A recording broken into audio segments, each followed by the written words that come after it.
नमस्ते। ध्यान पथ पर आप सभी का स्वागत है। कहानियां जो हमारे जीवन की अलग अलग परिस्थितियों से हमें खुद परिचय करवाती है। हंसते गुदगुदाते उन पात्रों के साथ मिलकर हम अपने आप को देखते हैं कि हम कहाँ उसके साथ रिलेट कर रहे हैं और अपनी सामाजिक समस्याओं से उसका हल पाते हैं। तो आज ऐसी ही एक सुंदर कहानी के साथ अविनाश जी हमारे साथ फिर हाजिर हैं। अविनाश जी, आपका बहुत बहुत स्वागत है। नमस्कार अनुपमा जी और ध्यान पथ के सभी साथियों को मेरा नमस्कार।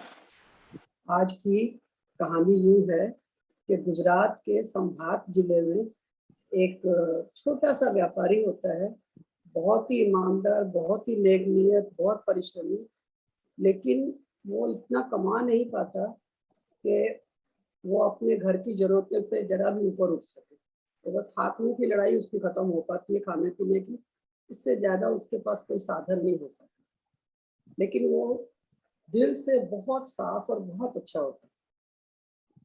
तो उसका एक बेटा होता है धनपाल।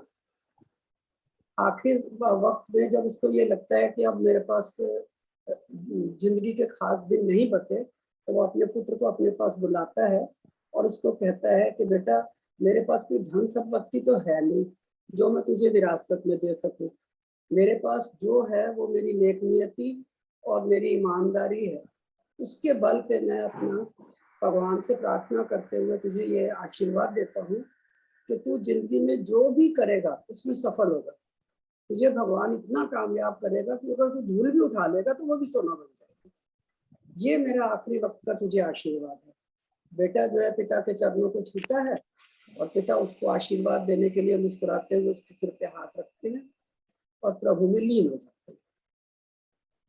वो जो भी अपने कर्म्स होते हैं करने के बाद जब वो खाली होता है, ऐसे सोचता है कि अब मैं कुछ तो मुझे करना ही पड़ेगा। वो एक ठेला गाड़ी किराए पे लेता है और उस पर जो भी लोगों की जरूरतों का सामान हो थोड़ा बहुत रख के बेचने के लिए निकलता है। भगवान का आशीर्वाद और पिता का आशीर्वाद और कुदरत ऐसी होती है कि उसकी दुकान जो है, उसकी ठेला गाड़ी जो है, दिन प्रतिदिन तेजी से इनकम करती जाती है। थोड़े ही टाइम के बाद वो एक छोटी सी दुकान भी ले लेता है, उससे अपना काम शुरू करता है। उसमें भी उसको धीरे धीरे बरकत होती जाती है। फिर वो एक बड़ी दुकान बड़े अच्छे एरिया में, जहाँ पर दुकानदारी का बिजनेस का काम होता है, वहाँ ले लेता है और धीरे धीरे वो बिजनेस बाहर भी बढ़ा लेता है। अपने देश से बाहर भी व्यापार करना शुरू कर देता है। ऐसे बहुत टाइम बीतते हैं और जब भी कभी उससे कोई पूछता है, धनपाल तू बड़ी जल्दी तरक्की करता जा रहा है, कहता है जी ये तो मेरे पिता का आशीर्वाद है और मेरे अंदर कोई खूबी नहीं है। मुझे मेरे पिताजी आशीर्वाद दे के गए हैं और उनके आशीर्वाद के बल पर ही मैं जो कर रहा हूँ उसमें मुझे भगवान जो है तरक्की दे रहा है। तो उसका भाई को, उसका एक दोस्त होता है, वो उसको कहता है ऐसा कौन सा पिता का आशीर्वाद है कि अगर तेरे पिता में इतनी खासियत थी, इतनी खूबियां थी, तो वो क्यों नहीं कुछ कर सका, वो क्यों नहीं ज्यादा कमा सका, वो क्यों नहीं अपने जीवन को सफलतापूर्वक चला सका।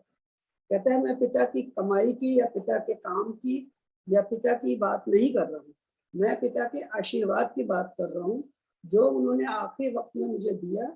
उस आशीर्वाद का ये फल है कि उस आशीर्वाद की बदौलत जो है मैं आज यहाँ पहुंचता जा रहा हूँ। तो थोड़ा सा उसके दोस्त के मन में कुछ आता भी है और कुछ इसके मन में भी करते करते करते करते एक बार आता है कि मैं हमेशा ही हर जगह जो है मुझे लाभ ही लाभ मिलता है, कभी कहीं हानि नहीं होती।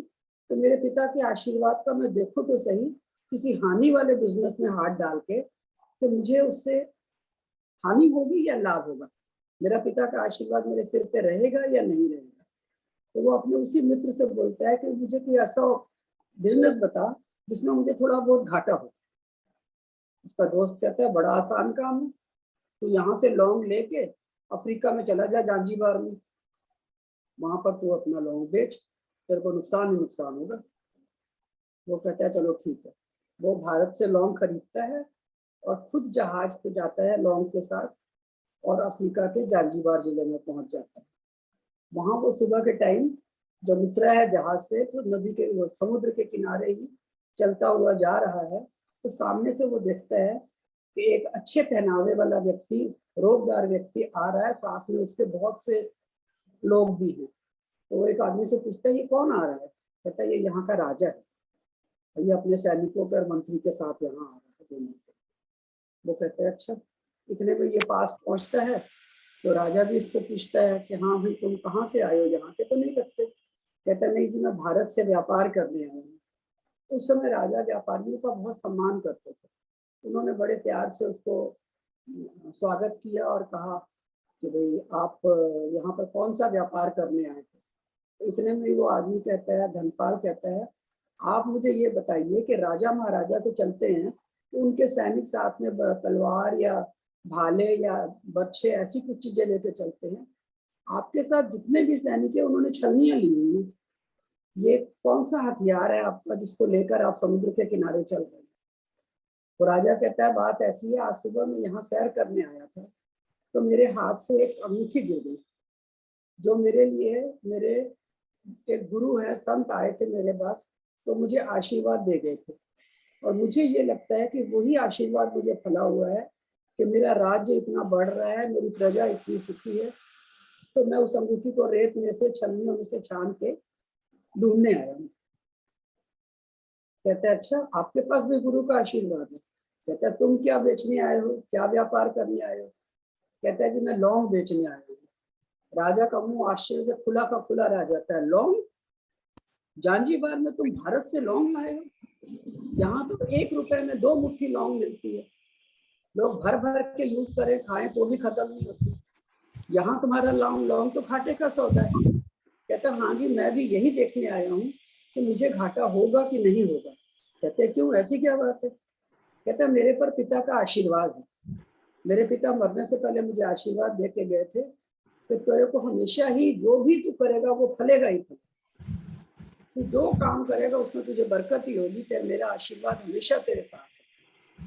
अगर तू मिट्टी को भी हाथ लगाएगा तो वो भी सोना बन जाएगी। ये कहते हुए वो जमीन से रेत उठा के ऐसे मुट्ठी हाथ में लेता है और रेत को यूं खोलता है, उसके हाथ में जो है वो उस राजा की अंगूठी आ जाती है। वो राजा भी देख के हैरान और ये भी हैरान। कहता है यही अंगूठी ढूंढने तो मैं आया था, ये अंगूठी मेरे संत का आशीर्वाद है। तो वो बड़ा खुश होता है, कहता है तुम तो बहुत किस्मत वाले हो, मेरे लिए बहुत भाग्यशाली हूँ मैं कि मुझे तुम्हारा साथ मिला, मुझे ये अंगूठी मिल गई। बोलो तुम इसके बदले में क्या चाहते हो? कहता है कि आप 100 साल तक जिए, अपनी प्रजा की बहुत सेवा करें, बहुत खुश रखें, बहुत सुखी रहें, बस मेरा यही है मांग, और मैं आपसे कुछ भी नहीं मांगता। राजा उसकी इस बात से और भी खुश हुआ और उसने कहा तुम्हारी ये सारी लौंग मैं लेता हूँ और इसके बदले में तुम जो मांगो तो मैं मुंह मांगी कीमत दूंगा। वो कहता है कि मुझे तो कुछ लेना ही नहीं, मैं तो ये देखने आया था कि मैं ऐसा कौन सा काम कर रहा हूँ कि मुझे आशीर्वाद फलेगा या नहीं फलेगा। मैं यहाँ नुकसान की उम्मीद से आया था। कहता नहीं, तुमने जो मेरा काम किया है, मेरे संत की अंगूठी मुझे ढूंढ के दी है, अब मैं तुम्हें अपने आप ही जो देना होगा दूंगा। और उसे वो मालो माल करके वहां से भेजता है। तो दोस्तों, ये है एक आशीर्वाद का महत्व। अगर हमारे किसी बड़े से, माता पिता से या किसी से भी किसी बात के लिए हमें आशीर्वाद मिलता है तो वो आशीर्वाद जरूर फलीभूत होता है।